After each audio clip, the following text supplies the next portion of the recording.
Baik, kita lanjut. Bismillahirrahmanirrahim. Sama-sama baca basmalahnya ya. Bismillahirrahmanirrahim. Adab berhias. Kita lanjut, kemarin sudah adab berpakaian, sekarang adab berhias, bagian dari akhlak Islam. Ya, Islam mengatur sampai ke adab berhias juga ya. Tentang adab berhias ini kita dilihat dari berbagai hal, tujuan dari berhias ini. Pertama, berdasarkan objeknya, tujuannya. Tujuan berhias ini untuk siapa? Kemudian subjeknya, pelaku dari berhias ini siapa? Kemudian berhias yang diharamkan itu apa saja, ya. Nah, berdasarkan objeknya, berhias untuk siapa? Berhias untuk suami, bagi yang sudah bersuami. 10C belum ya. Kemudian berhias untuk siapa? Berhias di depan wanita, sesama wanita, dan lelaki yang masuk kategori mahram. Lelaki mahram adalah lelaki yang tidak bisa menikah dengan si perempuan tersebut. Siapa contoh? Contohnya adalah ayah. Berarti ayah itu adalah lelaki mahram. Kakak laki-laki, adik laki-laki itu mahram. Kemudian berhias di depan lelaki yang bukan mahram. Nah, yang bukan mahram adalah lelaki yang ada kemungkinan bisa menikah. Seperti teman satu sekolah, ya, teman satu kampus, teman bermain, teman bergaul, teman sosmed, dan sebagainya. Nah, ini kita lihat objeknya ya, nanti dilihat objeknya. Kemudian berdasarkan subjeknya, berhias untuk diri sendiri, karena yang melakukan adalah diri kita sendiri. Kemudian berhias yang dilarang ini apa saja, untuk laki-laki apa saja, untuk perempuan apa saja. Nah, ini yang akan diperdalam di sini nanti. Ini yang bagian berhias yang diharamkan. Kalau berdasarkan objeknya kan tergantung tujuannya buat siapa. Kalau yang subjeknya ya dirinya sendiri, yaitu kita sendiri sebagai pelakunya. Ini berhias yang dianjurkan, diperbolehkan, ya, dianjurkan, disarankan. Kalau bahasanya sekarang direkomendasikan. 1. Memulai sesuatu dari sebelah kanan, kemudian mencukur kumis bagi laki-laki, perempuan nggak punya kumis, bagi laki-laki. Memotong kuku, kalau berdasarkan subjeknya ya laki-laki dan perempuan kan bisa memotong kuku kedua-duanya. Kemudian mencuci jari jemari tangan dan kaki, apalagi pada saat wudhu ya, ini mencuci tangan sunnah, mencuci kaki wajib. Ya, salah satu cara menangkal virus corona katanya kan dengan mencuci tangan ya. Jadi ini berarti anjuran dalam Islam untuk berhias ini sudah dari dulu ya, untuk mencuci tangan dari dulu. Merapikan jenggot bagi yang punya jenggot, dirapihkan, jangan ini ya, jangan acak-acakan. Ada satu keterangan tapi ini lemah, menurut para ini lemah.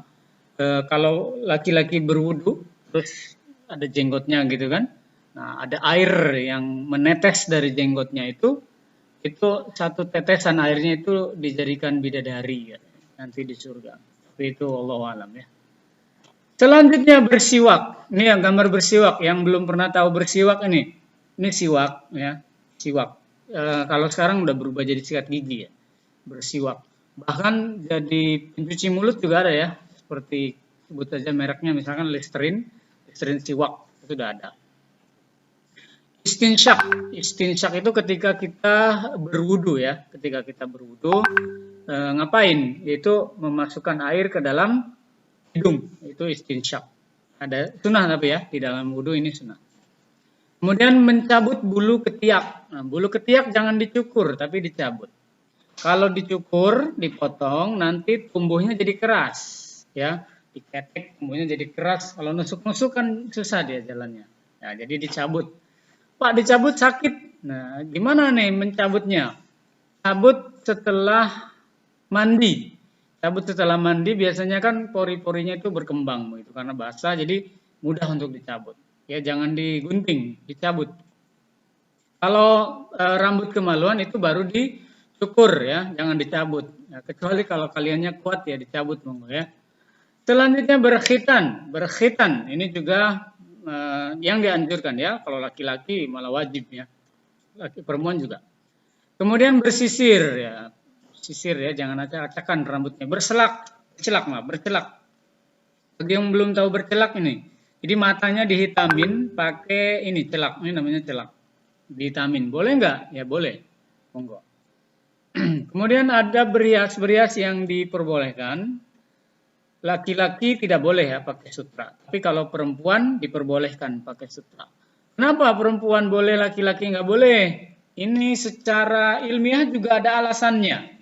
Alasannya kalau laki-laki pakai sutra, itu sutra ini merangsang, menstimulus genetik atau jiwa keperempuanan. Jadi kalau perempuan pakai batik, dia akan jadi lebih keperempuan-perempuanan. Maksudnya punya sifat feminin gitu ya, yang lebih dalam. Tapi kalau laki-laki pakai sutra, khawatir sifat femininnya bangkit gitu. Jadi dia jadi gemulai. Nah makanya dilarang pakai sutra. Nanti di surga baru diperbolehkan. Begitu juga pakai emas. Emas itu bisa merangsang darah-darah tertentu. Kalau perempuan diperbolehkan pakai emas karena perempuan itu darahnya bisa keluar tiap bulan ya dalam bentuk darah haid itu, sehingga boleh-boleh saja nggak masalah pakai emas. Tapi kalau laki-laki pakai emas itu menimbulkan penyakit yang mengganggu darah gitu. Kemudian boleh juga pakai pewarna kuku. Pewarna kuku yang bukan cat, yang halal. Ya. Jadi jangan sembarang pewarna kuku juga.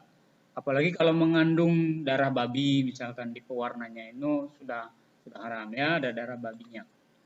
Memakai perhiasan yang terbuat dari emas atau perak. Atau batu-batuan. Kan ada macam-macam batu-batuan. Kalau laki-laki boleh nggak yang pakai batu-batuan? Laki-laki boleh. Batu akik gitu ya, itu boleh. Kemudian lingkarannya, yang buat lingkaran jarinya itu jangan emas, tapi ganti dengan yang lain ya. Besi misalnya, cincin besi. Ini perempuan yang sedang berhias, kartun ya. Laki-laki yang sedang berhias. Contoh aja ya. Berhias yang diharamkan, ada yang diharamkan ternyata berhias itu. Apa saja? Mari kita lihat. Perempuan dan untuk laki-laki. Untuk perempuan memasang tato, menipiskan atau mencabut bulu alis.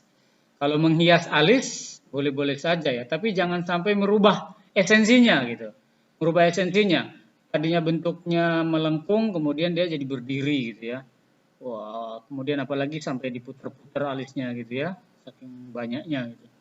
Kemudian memotong dan mengikir gigi supaya cantik. Kalau bleaching itu tahu ya, bleaching perempuan ya, memutihkan gigi. Bleaching termasuk yang diperbolehkan.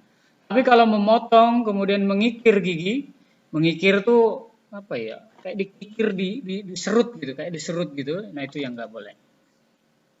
Menyambung rambut. Tadi contoh video yang sudah kita lihat di awal tadi, menyambung rambut itu diharamkan.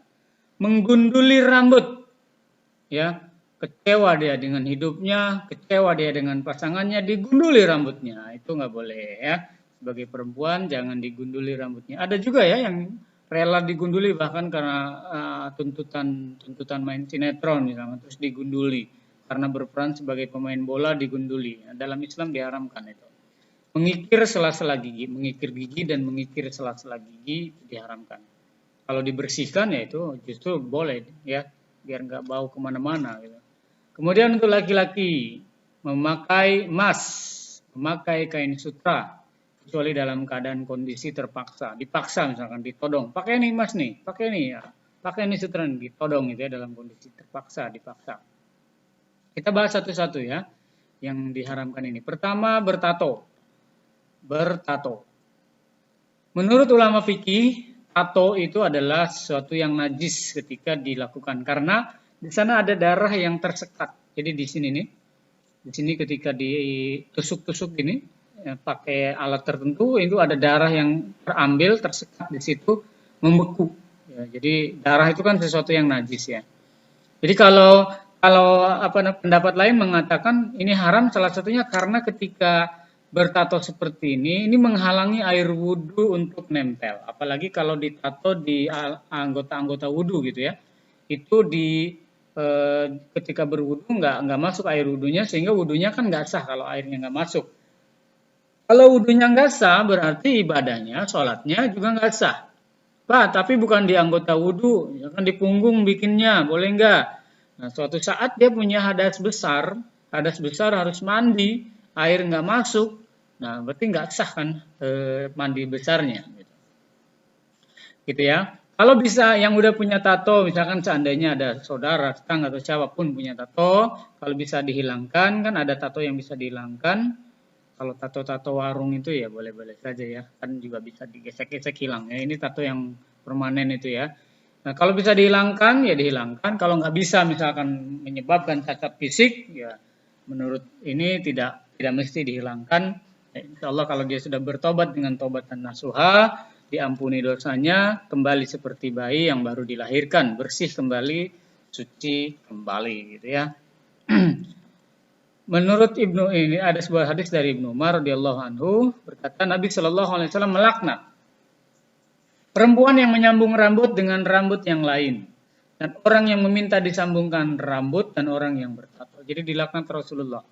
Ya, tidak diperkenankan oleh Rasulullah Shallallahu alaihi wasallam bahkan sampai dilaknat gitu ya. Ada nggak orang-orang yang tatonya penuh satu badan, kemudian dia habis itu bertobat? Nih lihat tatonya lucu ya. Ada gambar serigala ya sama perempuan. Kemudian ini gambar apa ini? Gambar bunga ya, gambar bunga. Semacam ya. Ini Dragon Ball ya. Nah, kemudian dia bertobat. Orang-orang sudah punya tato full kayak gini, lalu bertobat. Nah, kalau orang-orang seperti itu, ya kita jangan berpikiran sempit. Misalkan, kamu nggak diterima tobatnya, nggak diterima sholatnya, nggak diterima ibadahnya. Ya itu urusan Allah Subhanahu Wa Taala ketika melihat pertobatan seseorang ya. Yang pasti bagi seorang muslim ini semua diharamkan. Kecuali yang tato alami ya. Kerokan, angin dikerok. Nah ini kan muncul nih gambar-gambar tato kayak gini. Boleh-boleh saja. Kedua, menyambung rambut. Tadi video yang terkait tadi ya, menyambung rambut. Sambung rambut atau disebut juga dengan hair extension. Yang pernah pergi ke salon-salon kecantikan, ada pilihan hair extension. Itu maksudnya menyambung rambut. Menyambung rambut. Apalagi kalau disambung dengan rambut monyet misalkan ya, bulu ayam misalnya, itu gimana ya. Yang pasti tidak boleh dalam Islam, itu semua diharamkan. Yaitu penyambungan rambut menggunakan rambut asli atau dengan rambut sintesis atau buatan. Rambut merupakan benda hidup yang tumbuh dan terus berkembang, memanjang sesuai dengan perkembangan manusia. Pertumbuhan rambut yang makin hari makin terus memanjang sebetulnya merupakan pelepasan energi badan manusia. Di ujung rambut terdapat energi listrik katanya. Monggo diteliti. Buktinya jika sebuah penggaris, coba ya, yang ada penggaris di sampingnya bisa dicoba nih. Penggaris digosok-gosok, kemudian tempelkan ya, rambut digosok-gosok. Itu akan menghasilkan medan magnet yang dapat menarik selembar kertas. Jadi ada energi listriknya di situ ya. Tuh. Kok kembali ke ada berpakaian? Sebentar, ini ada yang keliru sebenarnya. Oke, ada berpakaian sudah ya. Kita masuk ke ini nih. Oke, di sini ya menyambung rambut ya. Bentar. Oke, menyambung rambut. Ini disambung-sambung kan tuh rambutnya kayak gitu. Dalam hal menyambung rambut ini, para ulama mazhab, khususnya ulama-ulama Syafi'i telah menguraikan dengan jelas. Tiada perbedaan ulama mengenai hukum haram menyambung rambut ya dengan rambut orang lain. Haram menyambung rambut dengan rambut bagi laki-laki maupun dengan perempuan dalam kitab Al-Majmu', kitab tentang bab taharah, tentang bab siwak, nomor 1 halaman 364. Dari Ibnu Umar radhiyallahu anhu berkata, Nabi Shallallahu alaihi wasallam yang tadi ya, perempuan yang menyambung rambut atau orang yang minta disambungkan rambutnya, yang pelanggan berarti yang datang ke klinik-klinik kecantikan untuk menyambung rambut ini dilaknat ya, dan orang yang bertato. Menyambung rambut dan memakai rambut palsu. Ya, apalagi kalau tujuannya untuk menipu. Untuk menipu ya. Itu malah lebih berdosa lagi ya. Belum lama ini viral. Ada seorang laki-laki bernama Akbar, ngaku-ngaku bernama Nurul, pakai cadar ya, pakai cadar, tahu ya kisahnya ya, pakai cadar ngekos di kosannya perempuan, tahun kemudian baru ketahuan. Kemudian untuk menipu misalkan ya, pakai rambut palsu untuk menipu, nah ini juga malah ada unsur-unsur tipu-tipu, goror, lebih berdosa lagi. Menghitamkan uban, ini juga dilarang, menghitamkan uban. Pernah dengar kisah ini enggak? Ada seorang kakek-kakek yang enggak jadi masuk neraka karena ada uban di kepalanya. Kenapa? Karena Allah malu ketika bahas bab malu itu, Allah malu melihat seorang laki-laki dari umat Rasulullah Muhammad SAW beruban ya. Jadi maksudnya dari usia muda sampai beruban dia jadi umat Nabi gitu. Nah Allah tidak memandang dosanya, tapi kemudian karena beruban itu Allah jadinya memasukkan dia ke dalam surga. Nah mudah-mudahan yang beruban ya, yang nantinya beruban, yang sekarang belum beruban, kalau nanti beruban, nah jangan dicat, jangan dihitamkan. Ya, jangan dihitamkan ubannya. Haram bagi laki dan perempuan mewarnai janggutnya atau rambutnya yang beruban dengan warna hitam. Rasulullah bersabda, "Ghayru hadza bi syai'in wajtanibus sawada." Ubahlah uban ini dengan sesuatu tapi hindarilah warna hitam. Berarti boleh dong dengan warna kuning. Boleh saja berarti kalau melihat hadis ini ya, dengan sesuatu dirubah. Kecuali warna hitam. Adapun ancaman bagi orang yang merubahnya dengan warna hitam disebutkan dalam hadis dari Ibnu Abbas radhiyallahu anhu berkata bahwa Rasulullah sallallahu alaihi wasallam bersabda, "Yakunu qaumun yakhdibuna fi akhir zaman bisawadi. Kawahasilil hamami la yarihuna raihatal jannah." Pada akhir zaman nanti akan muncul suatu kaum yang bersemir dengan warna hitam seperti tembolok merpati. Mereka itu tidak akan mencium bau surga. Mungkin begini maksudnya ya. Jadi ada orang-orang yang sebenarnya dia sudah beruban. Beruban itu kan tanda sudah tua gitu ya, tanda sudah berumur. Lalu kemudian dia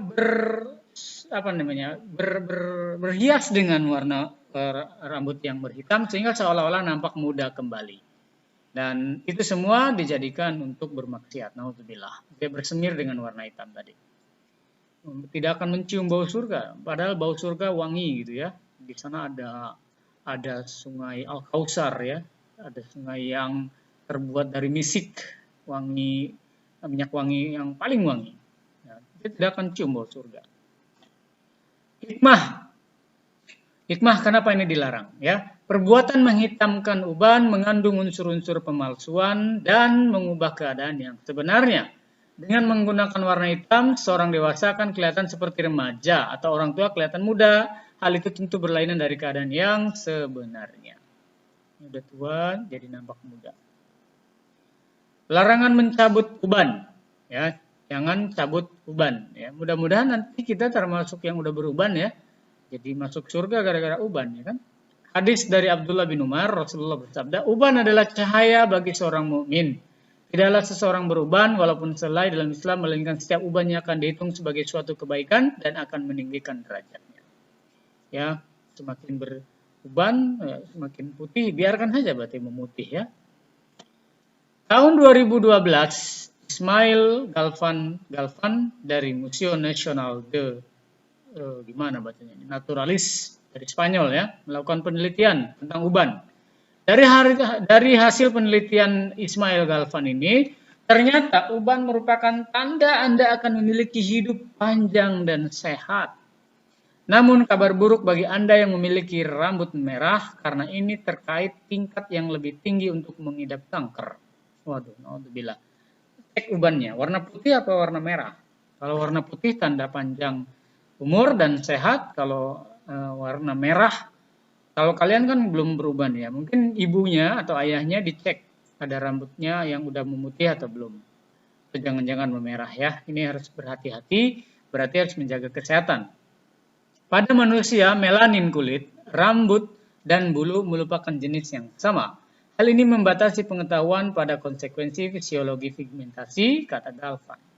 Ya, jadi ini kita harus membiarkan uban itu memutih. Kalau sudah putih semua gimana Pak? Satu kepalanya putih semua. Wah, berarti tanda sehat itu ya. Uban semuanya. Kemudian sutra dan cincin emas bagi laki-laki. Ini sudah dibahas di awal tadi. Bahwa bagi laki-laki pakai cincin dan pakai sutra itu haram. Bagi perempuan itu halal. Tapi kalau beli boleh nggak? Laki-laki beli boleh, ya, dihadiahkan buat perempuan, buat orang yang disayanginya. Perempuan tentu senang kan dikasih sutra, senang dikasih emas. Ya, laki-laki kalau boleh, kalau beli boleh, ya. Kalau pakai itu yang tidak boleh. Ngoleksi boleh nggak Pak? Buat investasi masa depan laki-laki boleh, yang nggak boleh itu dipakai. Dari Abu Musa al-Asy'ari bahwasanya Nabi Shallallahu Alaihi Wasallam bersabda, memakai kain sutra dan emas itu haram bagi umatku yang laki-laki dan halal bagi umatku yang perempuan. Ini dalilnya ya. Memakai ya, bukan memakan. Tadi paling salah ngomong. Memakai. Dari Ali radhiyallahu KW ini harusnya KW. Ali karramallahu wajhah berkata, saya melihat Nabi Muhammad SAW memegang kain sutra di tangan kanannya dan memegang emas di tangan kirinya. Kemudian beliau bersabda, sesungguhnya dua benda ini haram bagi umatku yang laki-laki. Bagi perempuan, halal. Kalau laki-laki cuma beli, halal. Cuma menyimpan, halal. Ya. Dalil lain dari Umar bin Khattab radhiyallahu anhu berkata, Nabi Shallallahu Alaihi Wasallam bersabda, zoomnya sebentar lagi ya mati ya. Janganlah kamu sekalian memakai kain sutra, karena sesungguhnya orang yang telah memakainya di dunia nanti di akhirat dia nggak akan pakai lagi. Waduh, nggak akan pakai lagi di akhirat di surga nanti ya. Saya mendengar Nabi Shallallahu Alaihi Wasallam bersabda, sesungguhnya orang yang memakai kain sutra adalah orang yang tidak akan mendapat bagian nanti di akhirat. Semakin ngeri lagi ya. Jadi laki-laki kalau punya saudara laki-laki pakai sutra, kasih nasihat. Ini pakaianmu di surga loh nanti. Kalau kamu pakai sekarang, nanti di surga kamu nggak berpakaian sutra loh. Ya. Hikmah Islam sebagai agama perjuangan dan kekuatan melindungi sifat keperwiraan lelaki dari segala macam bentuk kelemahan, kejatuhan dan kemerosotan. Jadi pakai emas tadi, ya pakai sutra tadi mengurangi kejantanan, ya melemahkan, ya kelaki-lakian. Jadi jangan pakai. Bagi yang laki-laki takut gemulai. Seorang laki-laki yang Allah telah diberi keistimewaan susunan anggotanya yang tidak seperti susunan keanggotaan perempuan. Jadi beda ya. Darahnya juga beda kan. Darahnya ada yang keluar kalau perempuan. Laki-laki kan nggak ada. Di balik itu ada tujuan sosial. Salah satunya adalah bagian dari program Islam dalam rangka memberantas hidup bermewah-mewahan. Mencegah satu kemerosotan yang akan muncul, ya, yang akan menghancurkan suatu umat, menyebabkan sikap kemusuhan antara si kaya dan si miskin. Laki-laki kaya pakai emas kemana-mana, itu kan takut menyebabkan iri hati, dengki, ya, karena tidak semua si miskin itu juga sabar, ya. Tidak semua si miskin ada yang sabar, bahkan ada yang akhirnya dia melewati batas, gitu ya, naudzubillah. Selanjutnya mencabut alis, masuk dosa besar. Alis dicabut. Khususnya bagi wanita, karena wanita lah yang sebagian besar melakukan perbuatan ini untuk mempercantik diri. Namun demikian, jika laki-laki juga melakukan perbuatan ini, maka ia pun akan dilaknat sebagai wanita yang juga melakukan hal yang sama. Jadi jangan ya dicabut-cabut. Sakit juga loh cabut ini, sakit ya. Jadi jangan menyakiti diri sendiri. Kalau dihias boleh nggak Pak dihias? Dikasih celak begitu, boleh nggak? Boleh, yang haram itu dicabut ya. Dirubah-rubah itu yang haram. Kalau diwarnain pakai celak itu boleh-boleh saja ya. Belum lama ini ada istri malah, istri seorang ustadz gitu ya. Dia mengadakan satu macam kayak workshop gitu ya. Di Instagram dikomenin oleh penggemarnya gitu. Alisnya kok begitu gitu. Jadi tebal begitu ya.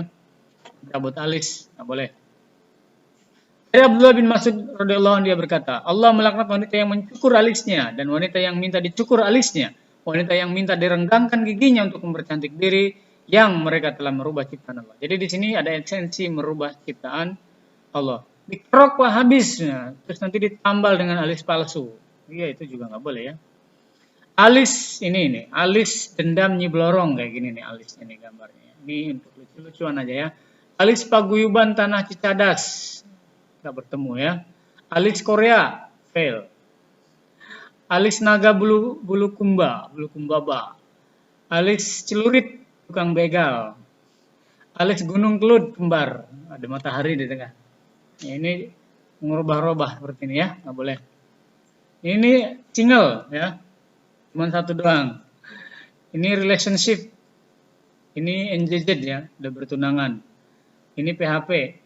Yang ini LDR jauh-jauhan. Ini complicated. kacau ya. Oke, buat lucu-lucuan aja nih. Udah nggak zaman alis tebal, sekarang zamannya alis kekar. Berubah-ubah sama dia. Alis Batman, alis Superman, alis Kerasakti, alis Haji Lulung. Tebal sekali Haji Lulung ya. Winky Winky, alis Dipsy, alis Lala, alis tuh. Ya buat lucu-lucuan. Selanjutnya mengasah gigi atau mengikir gigi, ini yang nggak boleh. Kalau bleaching diputihkan itu nggak boleh. Dikikir tuh pakai ini nih, pakai alat kayak gini nih, kikir biar tajam atau biar apa gitu ya. Ini yang nggak boleh. Dalam Islam, al-falaj yang meletakkan sesuatu di sela-sela gigi. Al-mutafalijat. Wazannya bentar lagi ya. Meniru gaya laki-laki dan perempuan. Laki-laki seperti perempuan, perempuan seperti laki-laki. Ini yang nggak boleh. Hukumnya haram dan termasuk dosa besar. Kecuali ada kecuali ya. Misalkan agen tertentu dari badan intelijen atau mana gitu ya untuk menyamar dalam rangka tugas negara, yaitu boleh-boleh saja. Dalam perang kan, dalam kondisi gawat darurat perang itu kan hal-hal yang dilarang dibolehkan. Membunuh itu kan diharamkan. Tapi kalau lagi perang membunuh boleh. Justru kalau enggak kita yang dibunuh ya kan. Tipu-tipu dalam perang ya boleh. Kalau dalam kondisi perang misalkan harus menyamar sebagai perempuan ya, seorang laki-laki, boleh-boleh saja. Tapi dalam kondisi normal ini nggak boleh. Ya, viral kok ini ada yang tadi Pak Dan bilang ya, mengaku sebagai Akbar ngaku Nurul gitu ya. Dia mengaku Nurul pakai cadar itu, 1 tahun tinggal di kosan-kosannya, nyewa kos di kos-kosan perempuan. Rasulullah bersabda, Rasulullah telah melaknat laki-laki yang memakai pakaian perempuan dan melaknat perempuan yang memakai pakaian laki-laki. Dari Ibnu Abbas berkata Nabi Shallallahu Alaihi Wasallam melaknat yang berperangai perempuan dan perempuan yang berperangai seperti laki-laki. Usirlah mereka, kan disuruh diusir. Ya, nih waria maksudnya ya, wanita tapi pria. Waria wanita tapi pria. Diva waria Indonesia ada divanya ya. Nah, ini nih, terjaring. Ini laki-laki nih ya, mengaku sebagai lihat dengkulnya tuh, dengkul laki-laki nih gini ya. Ini waria semua ini nih. Tapi tidak nampak seperti laki-laki ya. Mungkin ada yang cantik juga udah dandan gitu ya, dandan maksimal ya. Waria lagi dandan. Ini waria wanita tapi pria dan ini diharamkan dalam Islam ya. Wanita jadi seperti pria atau sebaliknya pria jadi seperti laki-laki. Alhamdulillah ya. Ini kekar banget ya badannya ya, tapi gemulai seperti ini. Mungkin ini waria Thailand mungkin ini ya, waria Thailand. Waria wanita tapi pria, jijik ya lihatnya ya. Alhamdulillah. Baik, Pak Rian sisakan 3 menit buat tanya jawab.